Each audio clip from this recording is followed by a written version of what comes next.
জুলাই গণঅভ্যুত্থানে সাভারের আশুলিয়ায় ৬ জনকে হত্যার পর পুলিশ ভ্যানে উঠিয়ে পুড়িয়ে দেওয়ার ঘটনায় মানবতাবিরোধী অপরাধের মামলার অভিযোগ গঠন হয়েছে। এর মধ্য দিয়ে ১৬ আসামির আনুষ্ঠানিক বিচার শুরু হলো। সকালে আন্তর্জাতিক অপরাধ ট্রাইব্যুনাল ২-এর চেয়ারম্যান বিচারপতি মোহাম্মদ নজরুল ইসলাম চৌধুরীর নেতৃত্বাধীন ৩ সদস্যের আন্তর্জাতিক অপরাধ ট্রাইব্যুনাল অভিযোগ গঠন করে বিচার শুরুর নির্দেশ দেন।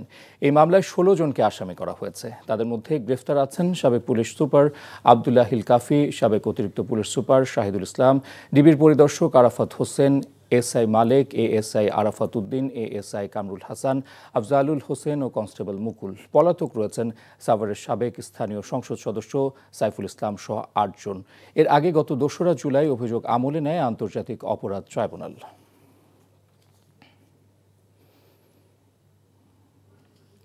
বান্ডেল থাকলে প্রতি সেনমানিতে টাকা বাঁচবে। বিকাশ সেনমানি বান্ডেল কিনে জিতুন প্রতি লেনদেনে। দর্শক, ট্রাইব্যুনালের আরও খবর জানতে যাচ্ছি আমাদের স্পেশাল করেসপন্ডেন্ট হাসান জাবেদের কাছে। জাবেদ, অভিযোগ গঠনের সময় আদালত আর কি বলেছে?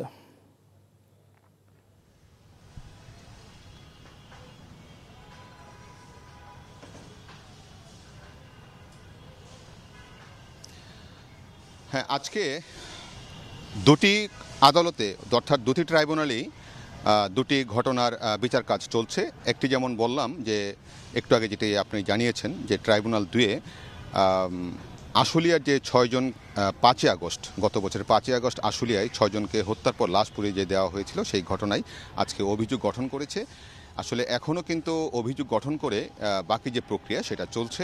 কবে নাগাদ আবার সাক্ষ্য গ্রহণ বা সূচনা বক্তব্য হবে সেটারও একটা নির্দেশনা দিবেন এবং আসামিরা সেখানে উপস্থিত আছেন ৮ জন আসামি। এবং এমনও শুনেছি হতে পারে যে ওইখান থেকেও কোনো একজন আসামি হয়তো রাজসাক্ষী হতে পারে, যেটা শেখ হাসিনার মামলায় সাবেক আইজিপি চৌধুরী আবদুল্লাহ আল মামুন রাজসাক্ষী হয়েছেন এবং তিনি কিন্তু প্রতিদিনই যখন সাক্ষ্য গ্রহণ হচ্ছে তিনি কিন্তু সেখানে আসছেন। আরেকটি ঘটনা হচ্ছে আজকে আন্তর্জাতিক অপরাধ ট্রাইব্যুনাল ১-এ গত ৫ই আগস্ট যেটা হয়েছিল যে চানখারপুলে ৬ শিক্ষার্থীকে যে গুলি করে হত্যা করা হয়েছিল সেই মামলায় অভিযোগ গঠন চলছে। আজকে এই মামলায় ৭ম সাক্ষী হিসাবে সাক্ষী দিচ্ছেন যে শহীদ হয়েছিলেন ওই ৬ জনের মধ্যে একজন শহীদ রাকিব হোসেনের বাবা জাহাঙ্গীর হোসেন। তিনি ছেলে হত্যার জন্য বিচার চাচ্ছেন এবং কারা কারা দোষী সেটাও বলছেন এবং সেই ঘটনার যে একটা ভিডিও ফুটেজ সেটাও কিন্তু ট্রাইব্যুনালে উপস্থাপন করা হয়েছে। তিনি এখনও সাক্ষ্য দিচ্ছেন, তারপরে আসামি পক্ষের আইনজীবী তাকে জেরা করবেন। আজকে আরেকটি ঘটনা আমরা জানাতে চাই, ট্রাইব্যুনালের প্রসিকিউশনের কাছে একটি অভিযোগ দায়ের করেছে। সেই অভিযোগটি হচ্ছে সাবেক প্রধানমন্ত্রী শেখ হাসিনা, সাবেক আইনমন্ত্রী শফিক আহমেদ সহ আরও প্রায় ৩২ জনকে নাম উল্লেখ করে একটি অভিযোগ দায়ের করেছে। সেই অভিযোগটি দায়ের করেছেন কে? জানেন যে ২০১২ সালে যখন জামাতের নেতা মাওলানা দেলোয়ার হোসেন সাঈদীর মামলা চলছিল সাক্ষ্য গ্রহণ, সেই মামলায় একজন সাক্ষী ছিলেন সুখরঞ্জন বালি, পিরোজপুর বাড়ি।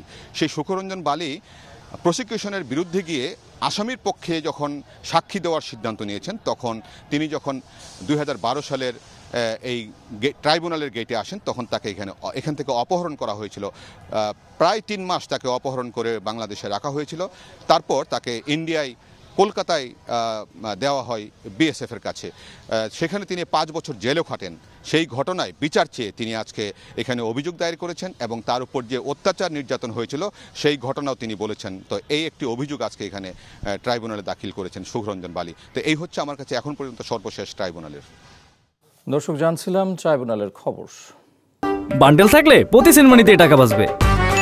বিকাশ সেনমানি বান্ডেল কিনে জিতুন প্রতি লেনদেনে।